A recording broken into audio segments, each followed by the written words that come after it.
नमस्कार, एबीपी गंगा में आपका स्वागत है। मैं हूं रोहित सिंह सावल और आप देख रहे हैं देश प्रदेश का सबसे दमदार शो बात तो चुभेगी। सियासत और धर्म के बीच एक महीन सी लकीर है जो अक्सर चुनाव के वक्त दिखाई देने लगती है। आज के दौर में सियासत और धर्म को एक दूसरे से अलग करने की भूल बिल्कुल नहीं की जा सकती और समाजवादी पार्टी अब जिस रास्ते पर चल रही है उसका एक सिरा इसी माहौल से मिलता जुलता है। आज सीतापुर के नैमिष धाम से समाजवादी पार्टी ने अपने चुनावी अभियान को सॉफ्ट हिंदुत्व की राह पर ले जाने की खबरों पर औपचारिक मुहर लगा दी और जैसे ही समाजवादी पार्टी के बड़े बड़े नेता प्रशिक्षण शिविर से पहले मां ललिता देवी के मंदिर पहुंचे तो राम मनोहर लोहिया की एक बात याद आ गई। राम मनोहर लोहिया ने कहा था कि राजनीति अल्पकालीन धर्म है और धर्म लंबे समय की राजनीति, ये दोनों ही मानव जाति के सर्वोच्च गुण हैं। राम मनोहर लोहिया समाजवाद के वो पुरोधा थे जिनका नाम पूरी समाजवादी पार्टी आज भी अदब से लेती है और लेती रहेगी। उनकी बातें आज नैमिष धाम में जीवंत होती नजर आई। पहले शिवपाल यादव मां ललिता देवी के मंदिर पहुंचे, फिर शाम होते होते अखिलेश यादव भी उनकी शरण में दिखाई दिए। कुल मिलाकर सुबह अखिलेश यादव नैमिष धाम में पूजा अर्चना उन्होंने करेंगे। आज जब अखिलेश यादव सीतापुर पहुंचे तो बटुकों ने उनका स्वागत किया। इसके बाद अखिलेश यादव ने पुजारियों का आशीर्वाद लिया। यानी अखिलेश यादव कल क्या करने वाले हैं इसका छोटा सा ट्रेलर आज उन्होंने दिखा दिया। लेकिन आज सियासत में रामगोपाल यादव और शिवपाल यादव का एक बयान खूब चर्चा में रहा। शिवपाल यादव ने जहां नैमिष धाम से भाजपा के नाश की बात कही तो रामगोपाल यादव ने भाजपा की तुलना असुरों से कर दी। रामगोपाल यादव ने कहा कि भगवान विष्णु ने इसी जमीन से असुरों का संहार किया था और अब हिंदुस्तान से ऐसे लोगों का संहार करना है। रामगोपाल यादव शुद्ध रूप से सियासत के संदर्भ में बात कह रहे थे और उनकी ये बात भाजपा को चुभ गई। भाजपा की तरफ से रामगोपाल यादव को शब्दों की मर्यादा ना भूलने की नसीहत दी गई। भाजपा नेताओं ने कहा कि जनता ने विधानसभा चुनाव में ही बता दिया था कि कौन असुर है और कौन सुर। भाजपा की तरफ से रामगोपाल यादव पर एक हमला मुस्लिम वोट बैंक को लेकर भी हुआ।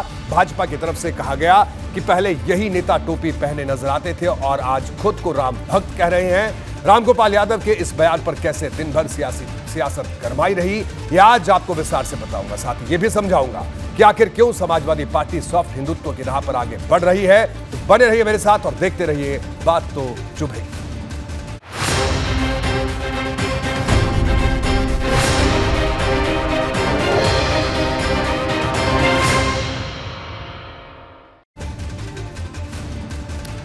सियासत में शब्दों की मर्यादा होना जरूरी है, लेकिन बावजूद इसके बड़े बड़े नेता विरोधियों पर हमला करते हुए ये सीमा लांघ जाते हैं। रामगोपाल यादव का नैमिष धाम में मौजूद होना और भाजपा पर असुर वाला हमला करना सिर्फ संयोग नहीं बल्कि शुद्ध रूप से राजनीतिक प्रयोग है, क्योंकि रामगोपाल यादव से पहले शिवपाल यादव भी नैमिष धाम से एक सियासी संकल्प ले चुके थे।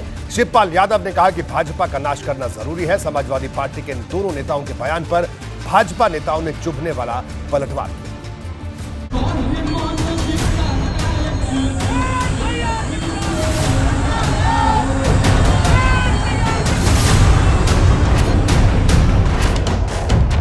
24 की लड़ाई का आध्यात्म मार्ग। नैमिष धाम में लाल सेना का प्रणाम। प्रशिक्षण शिविर का दूसरा चरण लखीमपुर के बाद सीतापुर में रहा।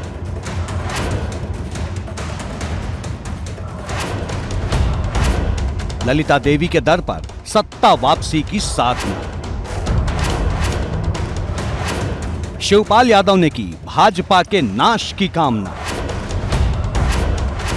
असुरों का नाश हो जाए तो अब नाश की जरूरत है। भारतीय जनता पार्टी के नाश की जरूरत है। कार्यकर्ताओं से बोले रामगोपाल, असुरों का करो संहार। भगवान विष्णु ने जब असुरों का बहुत ही तांडव होना शुरू हो गया था उनका संहार किया था। हिंदुस्तान में भी ऐसे लोग हो गए हैं, अब ये उत्तर प्रदेश में खास तौर से, जहां लोगों का जीना दूभर हो गया है, तो उस मनोवृत्ति को खत्म करने का काम करते हैं। असुर वाले बोल पर भाजपा का हल्ला बोल। तो ये जंगल राज वाले कब से निर्णय करने लगे कौन असुर है असुर है?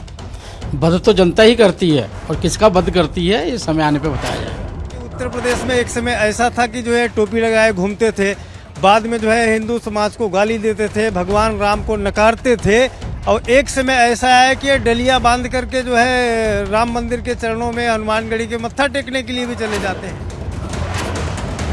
अखिलेश के समाजवाद पर भाजपा का इस्लामवाद अटैक। ध्यान रहे सपा की उनका जो इस्लामवाद था वो पराभूत हो गया है, इसलिए जो है हिंदुत्व का परचम उठाने के अलावा अब उनके पास विकल्प क्या बचा है। सियासी अखाड़े में सबसे तूफानी टक्कर। राजनीति को राजनीति की तरह काम करते हैं। जब राजनीति चुनाव आता है उस समय खड़े होते हैं और उस समय बड़े होने की कोशिश करते हैं। और आज के दिन में वो समय जब आए तो जब पहले की समाजवादी अब की समाजवादी पार्टी में था, पहले अखाड़े के पहलवान थे, अब भाड़े के पहलवान थे।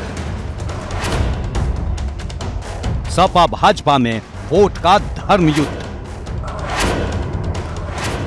हिंदुत्व पर सवार 24 की सियासत।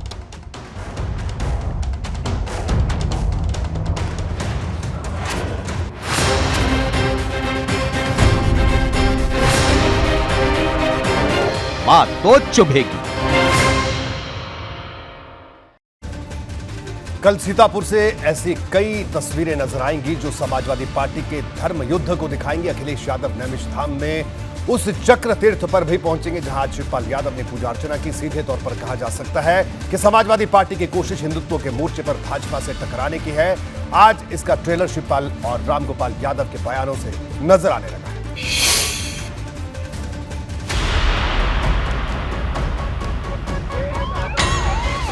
लोकसभा की लड़ाई के लिए समाजवादी पार्टी ने अपना ब्लूप्रिंट तैयार कर लिया है। अखिलेश यादव ने तय कर लिया है कि वो भाजपा को हराने के लिए अब कौन सा रास्ता अपनाने वाले हैं। इसकी पहली झलक सीतापुर के नैमिष धाम से सामने आई, जहां समाजवादी पार्टी के 2 दिवसीय प्रशिक्षण शिविर की शुरुआत हुई। पहले दिन की शुरुआत पार्टी के राष्ट्रीय प्रमुख महासचिव रामगोपाल यादव के भाषण से हुई। रामगोपाल यादव ने बूथ अध्यक्ष और सेक्टर प्रभारियों को संबोधित किया। यहीं से रामगोपाल ने एक ऐसी बात कह दी जिसने भाजपा से सपा की लड़ाई को और दिलचस्प बना दिया है। रामगोपाल यादव ने भाजपा की तुलना असुरों से कर दी। असुरों के विनाश के लिए एक शस्त्र का काम करेगा।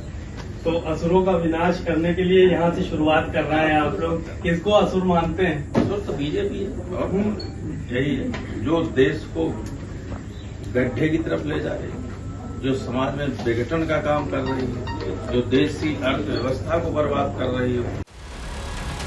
सियासत में सुर और असुर की बात करना विवाद को नई दिशा देने जैसा है, लेकिन साथ ही ये संदेश भी पहुंचाना है कि सपा भक्ति पथ पर अग्रसर है।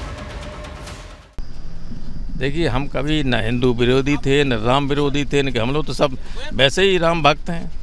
हम कहाँ विरोधी रहे, कभी नहीं। तो प्रचार लोग करते हैं। समाजवादी पार्टी का हर एक नेता इन दिनों भक्ति में मशगूल दिखाई दे रहा है। शिवपाल सिंह यादव जब नैमिष धाम पहुंचे तो सबसे पहले मां ललिता देवी मंदिर गए। उसके बाद चक्र तीर्थ पहुंचकर पूजा अर्चना की और जब मीडिया के सामने आए तो उसी बात को विस्तार दे दिया जिसे रामगोपाल यादव ने शुरू किया था। ये जो नैमिषारण्य धाम है, पवित्र धाम है, और यहाँ जब चारों धामों में होकर के जब तक यहाँ नहीं, जब तक हो लेते तब तक पूरा नहीं। तो यहाँ पर हम लोग इसलिए आए कि असुरों का नाश हो। असुर कौन है इस समय? किन भारतीय जनता पार्टी असुरों से कम नहीं। समाजवादी पार्टी का तरीका बताता है कि वो किस मुद्दे पर आकर भाजपा से युद्ध करने के मूड में है। नैमिष धाम में समाजवादी पार्टी सत्ता वाली साधना में लीन दिखेगी और हर क्षण ऐसी तस्वीरें और बयान सामने आते रहेंगे जो यूपी की सियासत में वोट के लिए धर्म युद्ध जैसी स्थिति पैदा करेंगे। लेकिन रामगोपाल और शिवपाल ने असुरों वाली जो बात कही है वो भाजपा को चुभ गई है। सुर असुर का निर्णय तो जनता करती है और जनता ने पिछले विधानसभा में बता भी दिया है कि उत्तर प्रदेश में कौन असुर है कौन सुर है। इस प्रकार के व्याख्यान को अगर देखेंगे तो मेरे ख्याल जनता का समर्थन आदरणीय मोदी जी को है और मोदी जी को जिस प्रकार से देवता के रूप में वो मानते हैं, सारी जनता मानती है। कोरोना काल से बचाने का काम किया, आतंकवाद से बचाने का काम किया। मेरे ख्याल से प्रदेश की जनता मजाक नहीं समझेगी कि जिस पार्टी ने भगवान श्री राम के अस्तित्व को नकार दिया हो, राम भक्तों पर गोलियां चलवा दी हो, रामचरितमानस का अपमान कर दिया हो, अगर वो पार्टी किसी हिंदुत्व, सॉफ्ट हिंदुत्व की बात करेगी तो प्रदेश की जनता तैयार बैठी है उनको समझाने के लिए। कल तक जो रामद्रोह करते थे और बाबर की भक्ति में डूबे हुए थे, उन बाबर भक्तों को बाबरवाद की पराभव के बाद राम राम जपना उनकी मजबूरी है, इसलिए जो है राम भक्तों को याद कर रहे हैं और अपने बाबरवाद पर तौबा कर रहे हैं वो। अरे बाबरवादियों को राम भक्त कहाँ से बनाएंगे राम गोपाल जी? कल तक जो है बाबर का मकबरा राम जन्मभूमि पर बनाने के लिए वो हर संभव कवायद कर रहे थे, आज राम राम जप रहे हैं। सवाल वोट बैंक का भी है और सवाल चुनाव से पहले पार्टी की छवि बदलने का भी है। लेकिन विरोधी कहते हैं कि समाजवादी पार्टी वो वृक्ष बन चुकी है जहां कभी भी फल नहीं लग सकते। समाजवादी पार्टी में जब माननीय मुलायम सिंह थे तो एक समय उनके पास अखाड़े के पहलवान थे राजनीतिक रूप से। अभी सब भाड़े के पहलवान भर्ती हो गए समाजवादी पार्टी में, और भाड़े के पहलवान इसलिए उनका अखाड़ा बंद हो गया था। अब कोई पेड़ सूख जाए उसके पास टैंकर का पानी डाल लीजिए तो उसमें तो फल थोड़ी आने वाला है। तो इन लोगों ने लंबे समय से उस अखाड़े को बंद कर दिया था और नतीजा था कि भाड़े के पहलवानों के नाते आज समाजवादी पार्टी की दुर्गत हुई है। विरोधी कुछ भी कहें, लेकिन सपा ने तय कर लिया है कि उसे 24 के चुनाव से पहले क्या क्या करना है, क्योंकि ये महज इत्तेफाक तो नहीं कि जब अखिलेश यादव सीतापुर के नैमिषधाम में मौजूद रहेंगे तो 70 साधु संत उन्हें आशीर्वाद देने पहुंचेंगे। 10 जून को सीतापुर से अखिलेश यादव की लोक जागरण यात्रा का दूसरा चरण भी शुरू होगा, जिस पर सवार होकर वो रोड शो करते हुए दिखाई देंगे। एबीपी गंगा के लिए सीतापुर के नैमिषधाम से रतीश त्रिवेदी की रिपोर्ट। समाजवादी पार्टी को पता है कि जिस मुस्लिम और ओबीसी वोटर के सहारे वो अब तक आगे बढ़ती रही है, उसके आधार पर भाजपा को हराना आसान नहीं है। यही वजह है कि उसने अब एक नई लाइन पकड़ ली है। समाजवादी पार्टी का फोकस सॉफ्ट हिंदुत्व पर क्यों है, इसे भी मैं आपको समझाता हूं। सॉफ्ट हिंदुत्व पर फोकस क्यों, जरा इसको समझिए। विशेष वर्ग की पार्टी वाली छवि बदलने की कोशिश, MY समीकरण के सहारे चुनाव जीतने की स्थिति नहीं, राम मंदिर के उद्घाटन से पहले धर्म के मुद्दे पर आगे बढ़ना, लोकसभा चुनाव से पहले ही राम मंदिर का उद्घाटन होगा, हिंदू मुस्लिम ध्रुवीकरण से सपा को नुकसान की आशंका, भाजपा को हराने के लिए अल्पसंख्यक वोटरों पर निर्भरता खत्म करने की कोशिश, 2012 के बाद से हार के सिलसिले को तोड़ने की भी कोशिश है। आगे बढ़ते हैं। अब सवाल उठता है कि अखिलेश यादव आखिर लोकसभा चुनाव के 1 साल पहले से ही जमीनी तैयारी में क्यों जुटे हैं, इसे भी मैं आपको समझा देता हूं। जिले जिले क्यों जा रहे हैं अखिलेश यादव? निचले स्तर पर कार्यकर्ताओं में भरोसा पैदा करने की कोशिश, बूथ से कार्यकर्ताओं का मनोबल बढ़ा रहे हैं, सोशल इंजीनियरिंग पर तेजी से काम, जमीनी माहौल को टटोलने की कोशिश है, मजबूत प्रत्याशी के लिए स्थानीय नेताओं से फीडबैक, छोटे छोटे कार्यकर्ताओं को जिम्मेदारी देकर मैनपुरी मॉडल को बढ़ा रहे हैं, गठबंधन की गणित के साथ केमिस्ट्री सुधारने की कोशिश है, शिवपाल रामगोपाल को एक कार्यक्रम में लाकर ऊपर से नीचे तक संदेश देने की कोशिश है कि सब एक हैं। प्रशिक्षण शिविर में दोनों नेताओं को अहम जिम्मेदारी दी गई, स्थानीय नेताओं के बीच मनमुटाव और गुटबाजी खत्म करने पर जोर दे दिया जा रहा है, गुटबाजी करने वाले नेताओं को एक साथ मंच पर बैठा रहे हैं। रामगोपाल यादव ने कहा कार्यकर्ताओं को काम करने का तरीका बदलना होगा। रामगोपाल का संदेश, जिले में जो भी मजबूत नेता है उसके नाम पर सहमति बनाएं। रामगोपाल यादव ने कहा भीतर घात और खेमेबंदी को खत्म करके ही चुनाव जीतेंगे। शिवपाल यादव ने कहा लोकसभा चुनाव में गुटबंदी से पार्टी को नुकसान होगा। शिवपाल यादव का संदेश, राष्ट्रीय नेतृत्व के फैसले पर सवाल न उठाए जाए। आगे बढ़ते हैं और अब बात करते हैं भारतीय जनता पार्टी की। भाजपा की नई रणनीति आज सामने आई। भाजपा ने एक बार फिर अपने पुराने कार्यक्रम को एक नए कलेवर के साथ जमीन पर उतार दिया। जिस प्रबुद्ध सम्मेलन को व्यापारी सम्मेलन के जरिए विधानसभा चुनाव में भाजपा ने यूपी में इतिहास रचा, उन्हीं सम्मेलनों के सहारे लोकसभा चुनाव जीतने की तैयारी है। भाजपा ने इन कार्यक्रमों को लेकर कई नेताओं को ड्यूटी लगाई है, जो लोगों के बीच जाकर प्रधानमंत्री मोदी को तीसरी बार दिल्ली की कुर्सी पर बैठाने की तैयारी में जुट गए।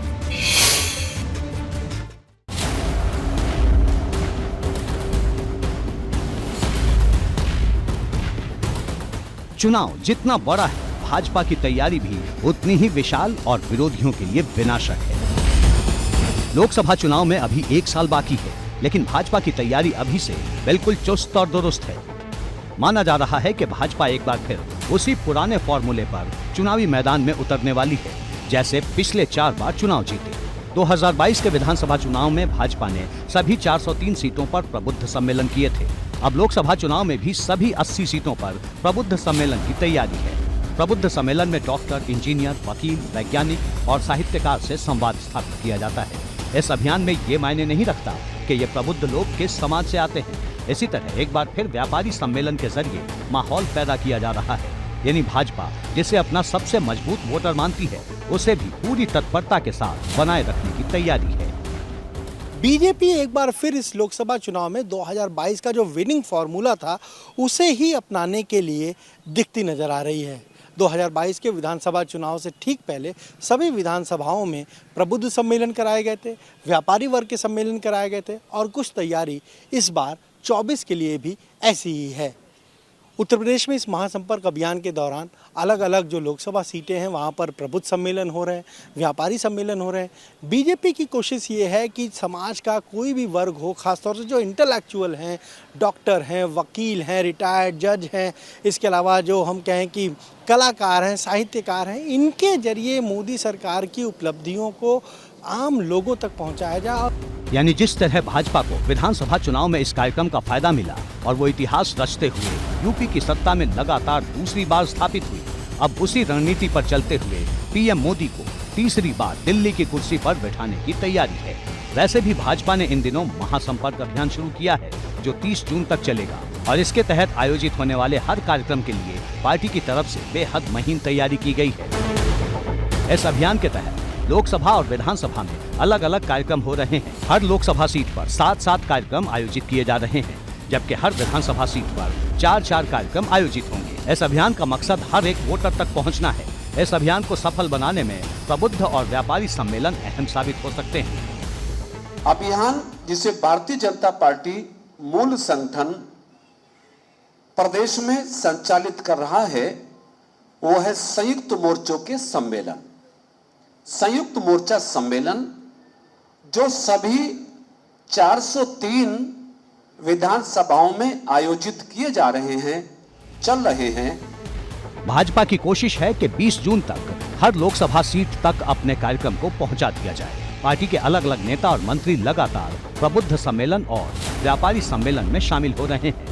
भूपेंद्र चौधरी सिद्धार्थनगर और बलरामपुर समेत कई जिलों के प्रबुद्ध सम्मेलन में शामिल हो चुके हैं। मंत्री सूर्य प्रताप शाही ने रॉबर्ट्सगंज में और राज्यसभा सांसद नीरज शेखर ने घोसी में प्रबुद्ध सभा की। इसी तरह भाजपा विधायक पंकज सिंह ने गौतम बुद्ध नगर में प्रबुद्ध सम्मेलन को संबोधित किया।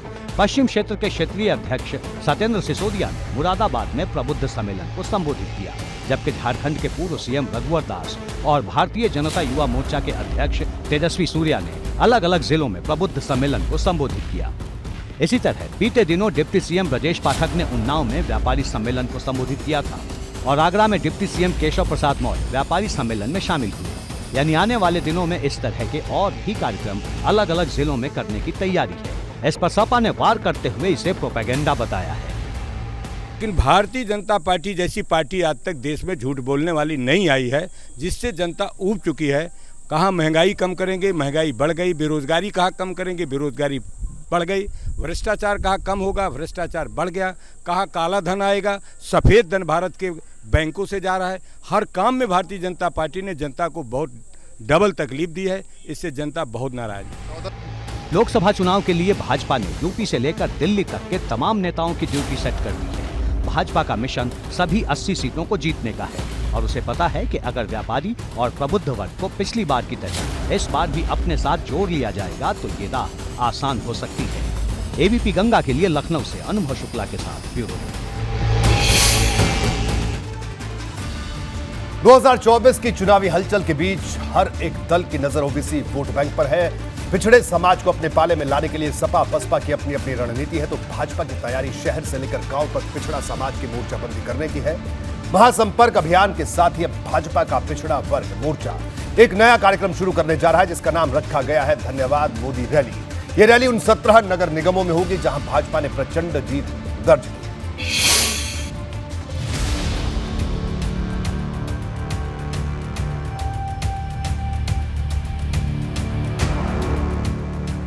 जिस वोट बैंक के दम पर अखिलेश यादव भाजपा का विजय रथ रोकने की कोशिश में लगे हैं, उस वोट बैंक को लेकर अब भाजपा ने नया दांव चल दिया है। महासंपर्क अभियान के तहत वैसे तो भाजपा अलग अलग मोर्चों पर अपने कार्यक्रम चला रही है, लेकिन अब भाजपा के ओबीसी मोर्चे ने ऐसी हुंकार भरी है जो सपा को चुभ सकती है। दरअसल 14 जून को भाजपा का ओबीसी मोर्चा यूपी की सियासी जमीन पर एक नए कार्यक्रम की शुरुआत करने जा रहा है। जिन 17 नगर निगमों में भाजपा ने जीत दर्ज की, वहां रैली की तैयारी है। इस कार्यक्रम का नाम धन्यवाद मोदी रैली रखा गया है। 14 जून से शाहजहांपुर से इस धन्यवाद मोदी रैली की शुरुआत होगी। इसके साथ ही सभी 98 संगठनात्मक जिलों में ओबीसी सम्मेलन किए जाएंगे। देश के प्रधानमंत्री नरेंद्र मोदी जी के 9 वर्षों की सफलताओं को सेवा, सुशासन और गरीब कल्याण की योजनाओं के माध्यम से ओबीसी मोर्चा उत्तर प्रदेश में विभिन्न अभियानों को लेकर जाने वाला है। मोर्चे ने तय किया है कि हम उत्तर प्रदेश के सभी 17 निगमों में धन्यवाद मोदी सम्मेलन करके प्रबुद्ध जनों को देश और प्रदेश की सरकार की उपलब्धियों को बताएंगे।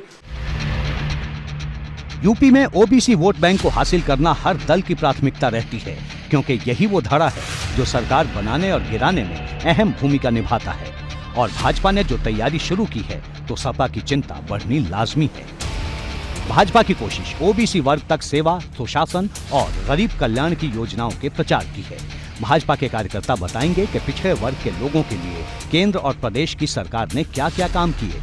साथ ही जानकारी इस बात की भी दी जाएगी कि ओबीसी समाज को केंद्र और प्रदेश में कितना राजनीतिक हक दिया गया।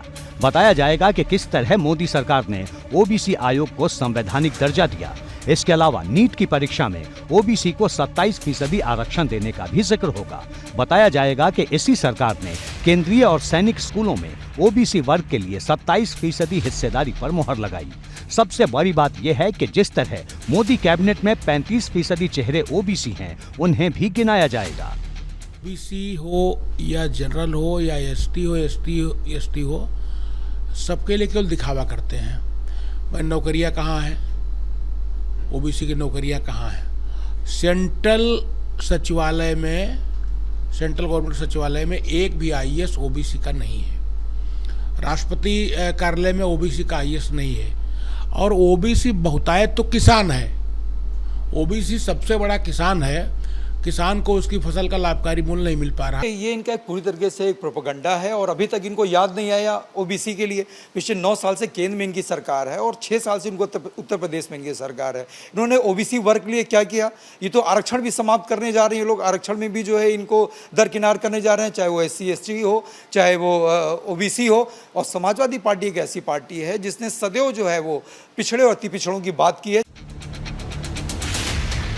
भाजपा की ये तैयारी सपा को इस वजह से चुभ सकती है क्योंकि ओबीसी वर्ग का वोटर ही सपा के लिए मुस्लिमों के बाद सबसे बड़ी ताकत माना गया है। हालांकि 2014 से भाजपा ने धीरे धीरे इसमें बड़ी सेंधमारी कर ली है, लेकिन सपा की कोशिश भी इस वोट बैंक को लगातार साधने की दिखाई देती है। इसी समाज के वोटरों को साधने के लिए नीतीश कुमार का नाम बार बार यूपी में उछाला जा रहा है। फूलपुर सीट से उनके चुनाव लड़ने की खबर आ रही है ताकि पूर्वांचल के कुर्मी वोटर को साधा जाए। समाजवादी पार्टी लगातार जातीय जनगणना का मुद्दा उछाल रही है जिससे लोगों को प्रभावित किया जा सके। आरक्षण का जिक्र कर लोगों में नया संदेश देने की कोशिश की जा रही है। लोगों ने तो देखिए आप 9 सालों में झूठ के अलावा कोई काम तो किया नहीं है, केवल झूठ। और जनता को इतनी तकलीफें दी हैं हर वर्ग के लोगों पर, पिछड़े लोगों को, दलित लोगों को, अल्पसंख्यक मुसलमान भाइयों को, यहाँ तक कि व्यापारियों को भी कोई काम नहीं किया है। यूपी में पिछड़े वोट बैंक की लड़ाई बहुत पुरानी है, लेकिन इतने बड़े स्तर पर कभी ये लड़ाई सार्वजनिक नहीं हुई और अब यही वोट बैंक सियासत का सबसे बड़ा सार्वजनिक हथियार बन चुका है। एबीपी गंगा के लिए ब्यूरो रिपोर्ट।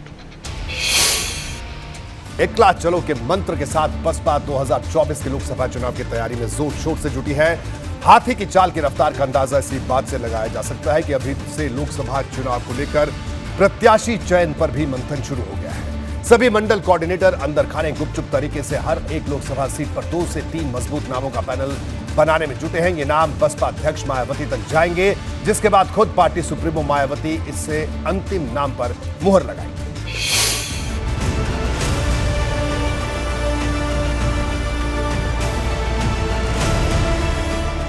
लोकसभा चुनाव की लड़ाई में अकेले दम पर भाजपा को हराने का दावा करने वाली मायावती ने अपनी तैयारी तेज कर दी है। अभी प्रत्याशियों को लेकर भले ही पार्टी के अंदर कोई बात ना हो रही हो, लेकिन जमीन पर बसपा को कैसे मजबूत करना है, इसे लेकर मंथन तेज हो गया है। बसपा के सभी मंडल कोऑर्डिनेटर अपने अपने क्षेत्र में तेजी से काम पर जुट गए हैं। सबसे ज्यादा जोर बूथ कमेटियों के गठन और संगठन को मजबूत करने पर है। साथ ही लोगों से पार्टी नेताओं को लेकर फीडबैक जुटाया जा रहा है। इसी फीडबैक के आधार पर 2 से 3 मजबूत नामों का पैनल पार्टी नेतृत्व को सौंपा जाएगा। इसके लिए प्रभारियों को रोजाना 4 से 5 छोटी-छोटी बैठकें करने के निर्देश दिए गए हैं। खास बात यह है कि हर बैठक की फोटोग्राफी पार्टी मुख्यालय भेजने को कहा गया है। सभी मंडल कोऑर्डिनेटर्स को निर्देश दिए गए हैं, जिसके बाद में प्रत्येक लोकसभा सीट से 2 से 3 नाम का पैनल तैयार करने पर मंथन शुरू हो गया है। इन नामों को बसपा सुप्रीमो मायावती तक दिया जाएगा और उसके बाद वो उनमें से एक उस व्यक्ति को चुनेंगी जिसे 2024 के चुनावी जंग में पार्टी अपना प्रत्याशी घोषित करेगी। इतना ही नहीं, पार्टी की तरफ से जो पुराने नाराज नेता हैं, जो रूठे हुए नेता हैं, उनको मनाने के लिए भी काम किया जा रहा है। पार्टी के पदाधिकारी रूठों को मनाने के मिशन पर भी काम कर रहे हैं। कई जगह जो लोग किसी वजह से असक्रिय हैं, उनमें देखा जा रहा है कि किसे सक्रिय करना है और किसे रिप्लेस करना है। जिन क्षेत्रों में पार्टी को छोड़कर बड़े नेता दूसरी पार्टी में चले गए, वहां पर उस बिरादरी के लोगों को बढ़ावा दिया जा रहा है, जिससे उस समाज को पार्टी से जोड़े रखा जा सके। अंबेडकर नगर और श्रावस्ती समेत तमाम सीटों पर इस तरह से काम चल रहा है। हालांकि विरोधियों को बसपा की इस तैयारी में दम नजर नहीं आता। देखिए, बहुजन समाज पार्टी की अपनी उनकी पार्टी है, उनकी क्या तैयारी नहीं है, इस पर मैं नहीं कहना चाहता, लेकिन समाजवादी पार्टी पूरी तरीके से तैयार है।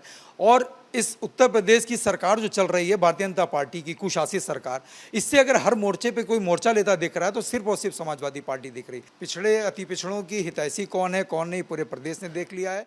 जिस पार्टी ने 4 बार उत्तर प्रदेश में रूल किया हो, 225 एमएलए लेके बहुमत की सरकार चलाई हो, वो पार्टी 2022 के चुनाव में दूसरा एमएलए भी अपना नहीं जीता पाती है। अब प्रदेश में कितना प्रशिक्षण होगा, कितने लोग जुड़ेंगे, क्या होने वाला है, अनुमान लगाया जा सकता है। सपा और भाजपा की तरह बसपा भी 24 की तैयारी में जी जान से जुटी है। अभी बूथ कमेटियों का गठन और कैडर कैंप आयोजित करने की तैयारी है। माना जा रहा है कि आने वाले वक्त में बसपा की तरफ से भागीदारी सम्मेलन भी शुरू किए जा सकते हैं। चुनाव को लेकर मायावती कितनी गंभीर हैं, उसे इसी बात से समझ लीजिए कि पिछले दिनों उन्होंने पदाधिकारियों को जो टास्क दिया था, उसकी समीक्षा हर हफ्ते की जा रही है। एबीपी गंगा के लिए लखनऊ से शैलेश अरोड़ा की रिपोर्ट। अब बात सीएम योगी की रोजगार वाली सौगात की। सीएम योगी आदित्यनाथ ने एएनएम भर्ती के तहत 7182 कैंडिडेट को आज नियुक्ति पत्र वितरित किए। इस दौरान सीएम योगी ने एक बार फिर पिछली सरकार की नीयत पर सवाल उठाए। उन्होंने कहा कि 2017 से पहले भर्तियों में धांधली होती थी, आज खत्म हो चुकी है। सीएम योगी ने दावा किया कि जब से यूपी में भाजपा की सरकार आई है, तब से निष्पक्ष प्रक्रिया के जरिए नियुक्तियां की जा रही हैं। हालांकि मुख्यमंत्री की बात पर समाजवादी पार्टी को अभी भी भरोसा नहीं।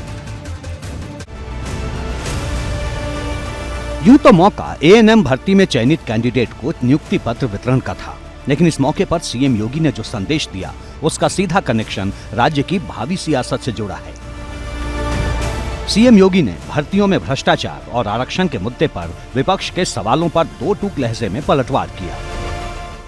किसी भी प्रकार की धांधली या अव्यवस्था या अराजकता या भ्रष्टाचार को किसी भी स्थिति में स्वीकार नहीं किया है, चाहे वह उत्तर प्रदेश लोक सेवा आयोग हो, उत्तर प्रदेश अधीनस्थ चयन आयोग हो, उत्तर प्रदेश उच्चतर शिक्षा चयन आयोग हो या माध्यमिक शिक्षा चयन आयोग।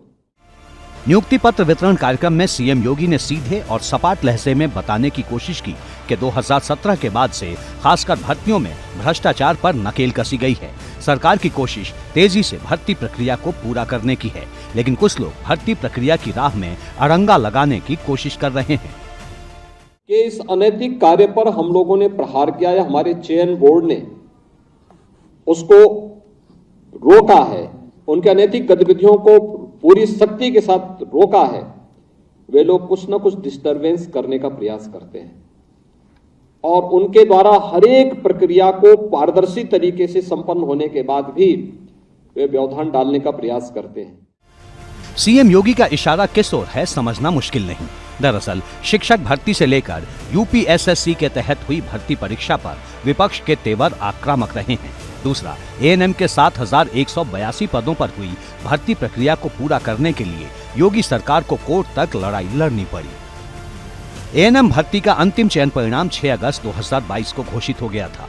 20 अगस्त 2022 को परिवार कल्याण विभाग ने नियुक्ति के लिए सहमति दे दी परिवार कल्याण विभाग की ओर से 7,189 पदों पर नियुक्ति की सहमति दी गई, लेकिन अक्टूबर 2022 में मामला कोर्ट की दहलीज तक पहुंच गया।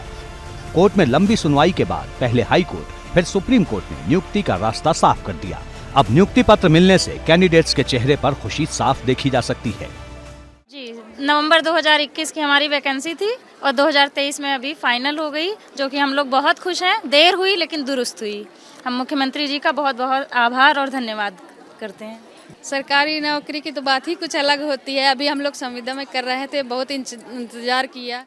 कोर्ट के आदेश के बाद यूपी के सभी 75 जिलों में 2,182 कैंडिडेट को नियुक्ति पत्र जारी किए गए हैं।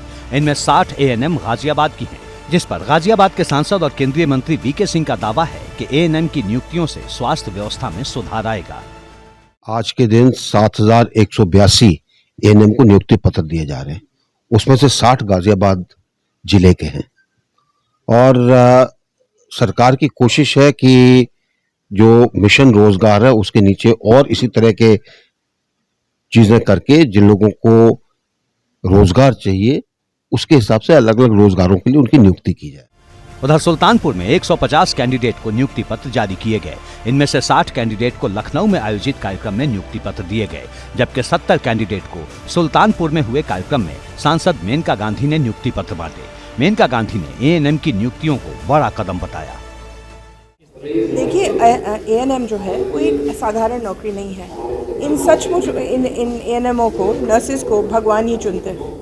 सब लोग ऐसे काम नहीं कर सकते हैं और मैं सोचती हूँ कि उनको भगवान ने एक मौका दिया है अपने लिए पुण्य कमाने का। तो अगर सच्चाई से करे काम और मेहनत से करे तो पूरा देश तो उनके पर निर्भर है। हालांकि भर्ती प्रक्रिया और नियुक्ति पत्र जारी होने के बाद सपा का तंज भाजपा सरकार को चुभने वाला है। अब देखिए, 6 साल में 6 लाख नौकरियां कहाँ मिल गई, हमें तो इसका संज्ञान नहीं है। कहा आज इन्होंने जरूर जो नियुक्ति पत्र इन्होंने देने का काम किया, जिसके लिए जिन लोगों को भी नियुक्ति पत्र मिला है ANM का, मैं उनको बधाई भी देना चाहता हूँ। लेकिन मैं तो यही समझता हूँ कि पूरी तरीके से पॉलिटिकल प्रोपोगंडा है, चुनाव चूंकि नजदीक है। फिलहाल नियुक्ति पत्र जारी होने के साथ सभी 7,182 कैंडिडेट की तैनाती की प्रक्रिया भी शुरू कर दी गई है। ABP गंगा के लिए ब्यूरो रिपोर्ट। सियासत में तस्वीरों के मायने बहुत गहरे होते हैं। आज एक ऐसी तस्वीर रायबरेली के उस हिस्से से आई जो अमेठी संसदीय सीट का हिस्सा है। इस तस्वीर के सहारे स्मृति ईरानी ने राहुल गांधी पर चुभने वाला तंज कसा। दरअसल स्मृति ईरानी अपने संसदीय क्षेत्र के लोगों से मुलाकात कर रही थी, तभी एक बुजुर्ग पर सबकी नजर टिक गई। उस बुजुर्ग ने ऐसी टी-शर्ट पहनी थी जिस पर प्रियंका गांधी की तस्वीर थी। ये बुजुर्ग पेंशन की समस्या को लेकर स्मृति ईरानी के पास पहुंचा था। बुजुर्ग की इस तस्वीर को स्मृति ईरानी ने ट्विटर पर भी शेयर किया और इशारों में राहुल गांधी पर निशाना साधा।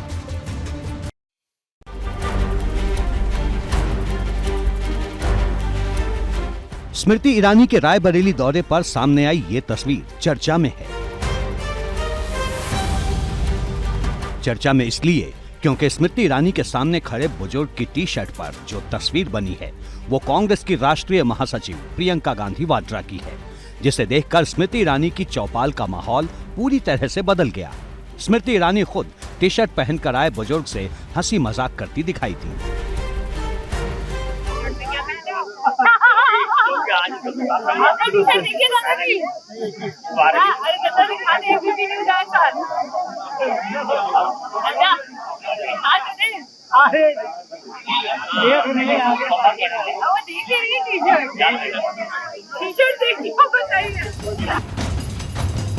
स्मृति ईरानी रायबरेली जिले के उस क्षेत्र में थी जो कि अमेठी लोकसभा क्षेत्र का हिस्सा है। रायबरेली के छतोह ब्लॉक में लोगों की समस्याओं को सुनने के लिए चौपाल का आयोजन किया गया था। प्रियंका गांधी की तस्वीर वाली टी-शर्ट पहनकर पहुंचे बुजुर्ग भी पेंशन से जुड़ी समस्या लेकर आए थे।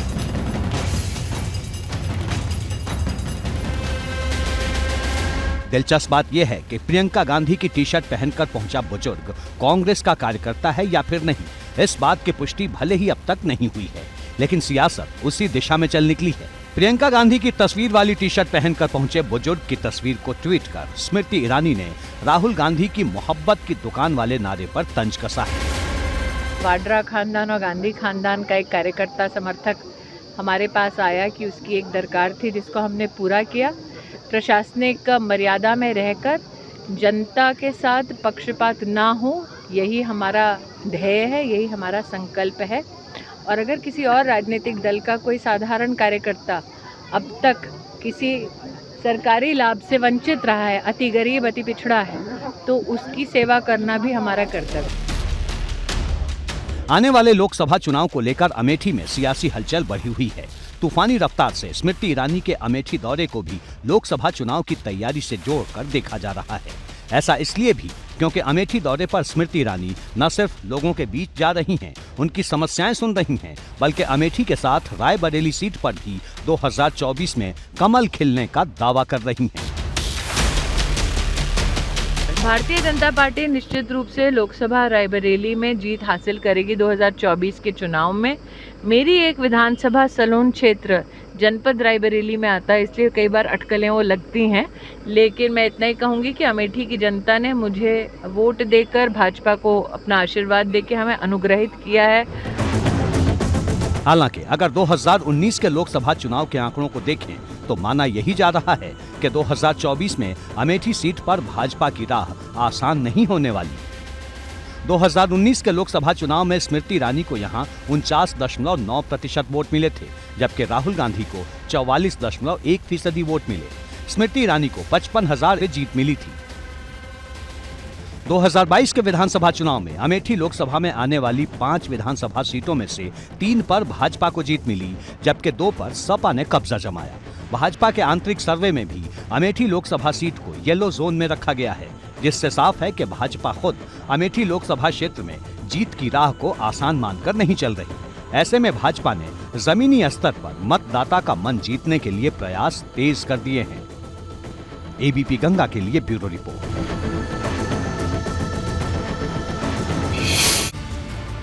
अयोध्या में 5 जून की रैली को स्थगित करने वाले ब्रजभूषण शरण सिंह नई हुंकार के साथ सामने आए हैं। उन्होंने ऐलान किया कि 11 जून को गोंडा में बड़ी रैली की जाएगी। उधर दूसरी तरफ दिल्ली पुलिस ने पहलवानों की शिकायत पर जांच तेज कर दी है। आज दिल्ली पुलिस की टीम महिला पहलवानों के साथ कुश्ती संघ के दफ्तर भी पहुंची।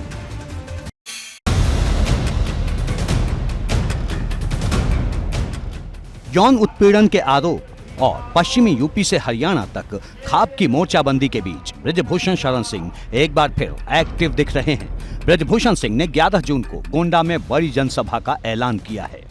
इससे पहले ब्रजभूषण ने 5 जून को अयोध्या में रैली की बात कही थी, जिसे बाद में रद्द कर दिया। अब ब्रजभूषण शरण सिंह गोंडा में मोदी सरकार के 9 साल पूरे होने पर जनसभा करने जा रहे हैं। माना जा रहा है कि रैली के जरिए ब्रजभूषण शक्ति प्रदर्शन करने वाले हैं।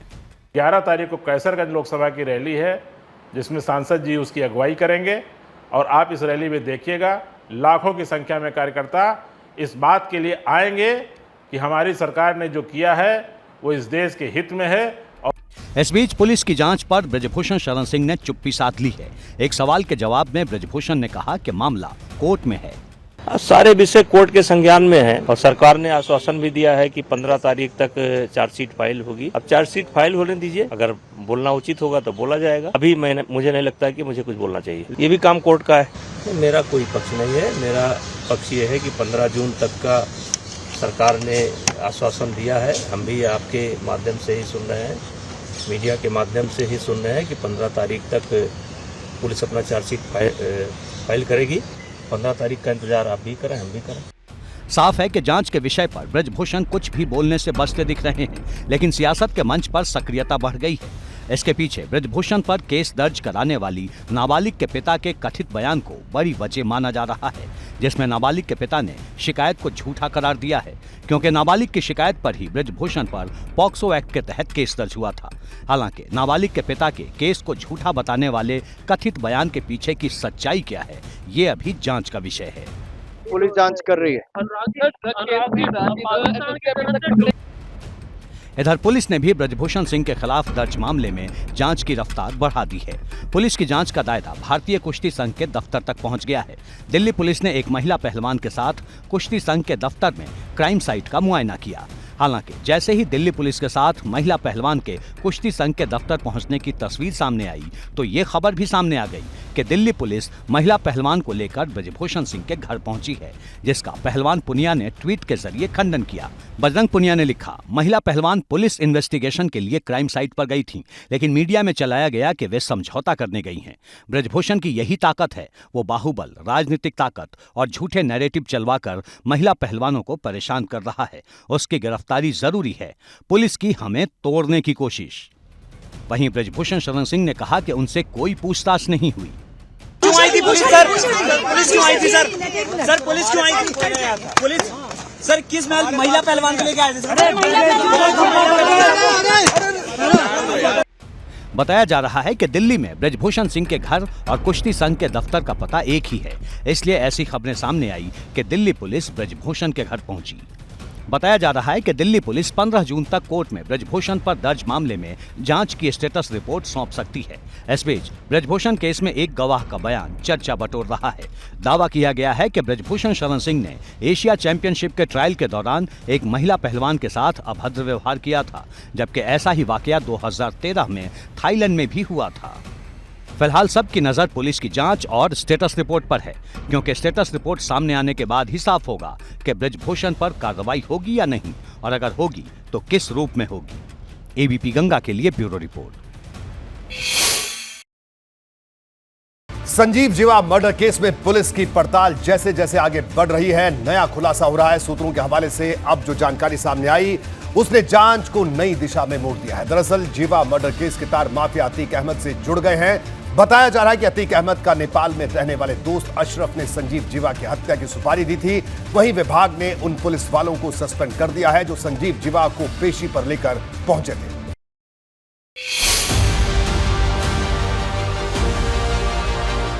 कोर्ट परिसर में गैंगस्टर संजीव जीवा की हत्या का आरोपी विजय यादव जेल में है, लेकिन शूटर विजय यादव का किसने साथ दिया?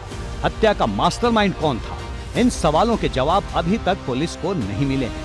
ऐसे में पुलिस शनिवार को कोर्ट में विजय यादव की कस्टडी के लिए अपील कर सकती है।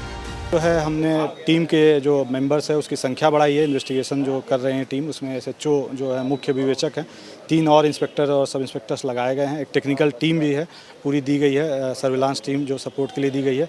इसके अलावा जो अभियुक्त था जो मौके से ही पकड़ा गया था, उसे कल जो है अस्पताल से रिलीज करा करके और उसे जुडिशियल कस्टडी में भेजा गया है। जल्द ही हम उसकी पुलिस कस्टडी के लिए अप्लाई करेंगे। मर्डर केस की जांच के साथ ही संजीव जीवा को कोर्ट में पेशी पर लाने वाले पुलिसकर्मियों पर भी कार्रवाई शुरू हो गई है। संजीव जीवा के साथ पहुंचे 6 पुलिसकर्मियों को निलंबित कर दिया गया है। संजीव जीवा केस में योगी सरकार का भी रुख सख्त है। दावा है कि किसी भी दोषी को बख्शा नहीं जाएगा।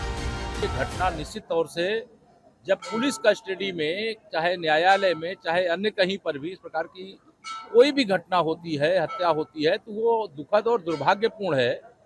सरकार की मंशा गुंडों, अपराधियों, माफियाओं के भय से प्रदेश को मुक्त रखने का है। इस प्रकार की जब कोई घटना हो जाती है तो हम लोगों के लिए भी ये चिंता का विषय है। लेकिन चाहे वो प्रयागराज में अतीक और अशरफ की हत्या का आयोग जांच कर रहा है, एसआईटी जांच कर रही है, और जो लखनऊ की हत्या है उसकी भी जांच एसआईटी को सौंप दी गई है। पुलिस हत्या की साजिश से जुड़े हर एक सुराग की पड़ताल कर रही है। जांच के लिए कई टीमों का गठन किया गया है। इस बीच सूत्रों के हवाले से जो जानकारी निकलकर सामने आई है उसने माफिया अतीक का नाम सुर्खियों में ला दिया है। बताया जा रहा है कि माफिया अतीक के दोस्त अशरफ ने जीवा की हत्या की सुपारी दी थी। माफिया अतीक का दोस्त अशरफ नेपाल में रहता है। कुछ दिन पहले ही आरोपी विजय ने नेपाल में अशरफ से मुलाकात की थी। ये भी बताया जा रहा है कि अशरफ का भाई अतीक लखनऊ जेल में कैद है, जिसे संजीव जीवा परेशान करता था। ऐसे में अशरफ ने जीवा को रास्ते से हटाने के लिए 20 लाख रुपए में विजय यादव को सुपारी दी। हालांकि अब तक संजीव जीवा मर्डर केस में नेपाल कनेक्शन की पुष्टि नहीं हो सकी है।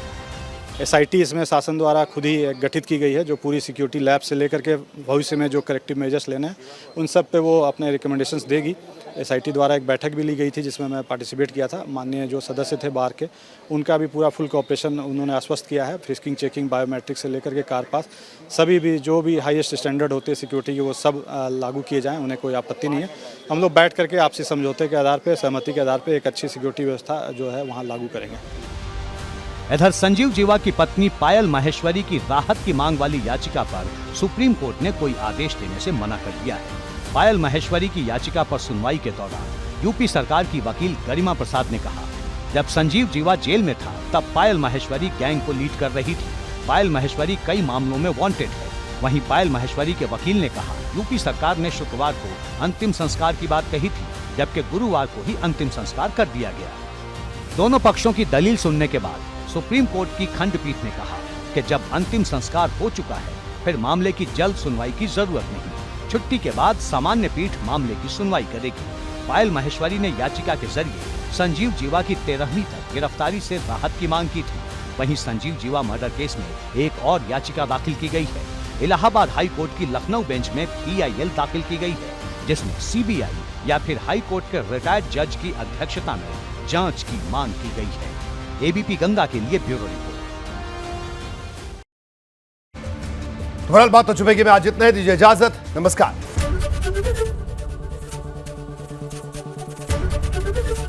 ABP गंगा, खबर आपकी, जुबान आपकी।